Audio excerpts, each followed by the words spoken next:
हमारा एक मशीन है जिसको हम इन्फ्यूजन पंप बोलते हैं। इन्फ्यूजन पंप मेनली दो टाइप का होता है। एक होता है वायु पे डिपेंड करता है, दूसरा है सिरिंज पंप। पहला है वायोमेट्रिक पंप, दूसरा है सिरिंज पंप। ये जो अभी हम लोगों के सामने रखा हुआ है इन्फ्यूजन पंप, ये हमारा सिरिंज पंप है, क्योंकि हमने इसमें 50 ml का सिरिंज यूज़ किया हुआ है। ठीक है, इसका यूज़ जनरली हम करते हैं अगर हमको एनेस्थीसिया देना हो किसी पेशेंट को, एनेस्थीसिया के कंडीशन में दे सकते हैं, इसका यूज़ कर सकते हैं। दूसरा पेशेंट कंट्रोल एनाल्जेसिया।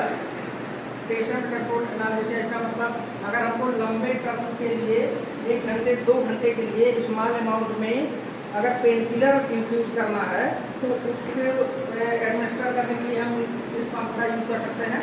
तीसरा है हमारा पैरेंटल न्यूट्रिशन, जिसमें हमारा आता है total parental nutrition. Parental nutrition का मतलब है अगर हम लोग खाना खाते हैं ओरली, हमारे स्टमक में जाता है, डाइजेस्ट होता है, इंटेस्टाइन में एब्जॉर्ब होता है, उसके बाद हमको कार्बोहाइड्रेट वगैरह ग्लूकोज एमिनो एसिड हमको प्राप्त होता है।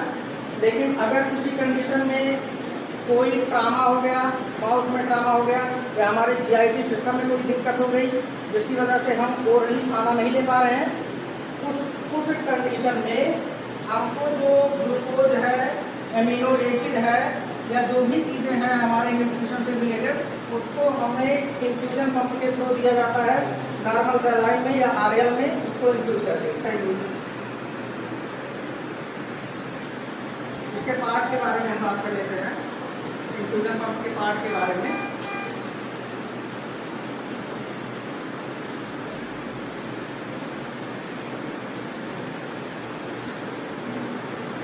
ये तो इन्फ्यूजन पंप का, यहाँ पर हमने अभी देखा था कि हमने यहाँ पर सिरिंज को होल्ड किया हुआ था।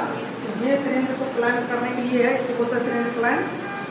उसके बाद ये है सिरिंज, इसको यहाँ पर कनेक्ट किया हुआ था, इसको बोल सकते हैं सिरिंज होल्डर, यहाँ पर रख सकते हैं। और ये जो हमारा दिख रहा है ये एलसीडी है, और ये हमारा कीपैड।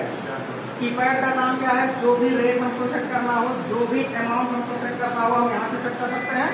और जो चीज़ें हम जितने अमाउंट में सेट कर रहे हैं वो हमारे एलसीडी पैनल पर दिखाई देगा। ठीक है, और ये आपको दिख रहा है जो सिरिंज के टाइप का दिखा हुआ है, अगर ये चल रहा है इसका मतलब ये अभी फंक्शनिंग में है। अगर कोई दिक्कत होती है चलने के बाद ये स्टॉप हो जाता है, और जैसे ही स्टॉप होगा ये तुरंत अलार्म करना शुरू कर देता है। जैसे अगर बाई चांस चल रहा है, कोई ब्लॉकेज हो गया है ट्यूब के अंदर, या एयर बबल पहुँच गया हो, उसकी वजह से तुरंत इन्फ्यूजन स्टॉप हो जाएगा। और जैसे ही स्टॉप होगा तुरंत ही अलार्म बजने लगेगा। एक बार अलार्म बजा, आपने उसको जा करके म्यूट कर दिया, साइलेंट कर दिया, उसके बाद अगर प्रॉब्लम सॉल्व नहीं हुआ तो 2 मिनट के बाद फिर ऑटोमेटिकली फिर अलार्म बजेगा।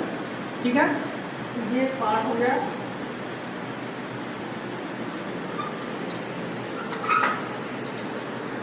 ये सिरिंज है, ये पीएमओ लाइन होता है, प्रेशर मॉनिटरिंग लाइन है ये।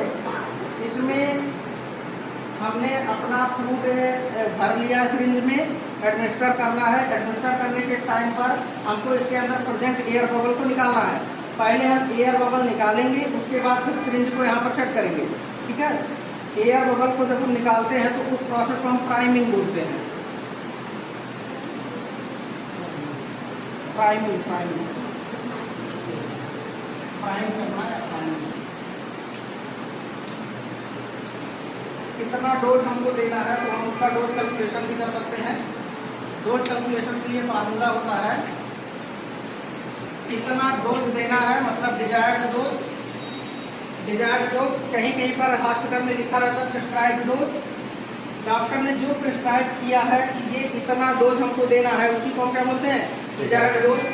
और हमारे पास कितना डोज अवेलेबल है, जो भी हमको देना है, अवेलेबल डोज हो गया। और कितने क्वांटिटी में है वो क्वांटिटी हम लिख देते हैं। तो डिजायर्ड डोज अपान में available dose multiplied by quantity. जैसे अभी इसमें दिया गया है डोपामिन।